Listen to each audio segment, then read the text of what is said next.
মাত্র 30 টাকার টিকিট কেটে আপনি এরকম সুন্দর একটি জায়গা থেকে ঘুরে আসতে পারবেন। সো আজকে আপনাদের সাথে শেয়ার করব আমাদের ঘর থেকে নাহার পার্কে যাওয়ার পুরো প্রসেসটা। তবে এই ভিডিওটা না টেনে শেষ পর্যন্ত দেখবেন। তবে লরি আজের ভিডিও শুরু করে উল্ফাডাল্লা বাল্ডে ফেরে হাঁটি হাঁটি ট করে নাহার পার্কের উদ্দেশ্যে রওনা দেই। অবশেষে আড়ারা গাড়ি লই ঢুকি পড়ি নাহার পার্কের ভিতর। নাহার পার্কের ঢুকানোর সাথে ওই গিয়ে ভাই বাদের অকলল্লা দেখা।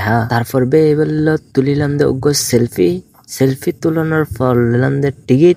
লুসুর প ঘরে পার্কের ভিতর ঘেয়ে ঢুকি। এরপর দেখা গিয়ে আবারও ভাই বাদার অকলল্লা দেখা। এখন তরারে দেখা দিন একখানা পার্ক সিনেমেটিক ভিউ।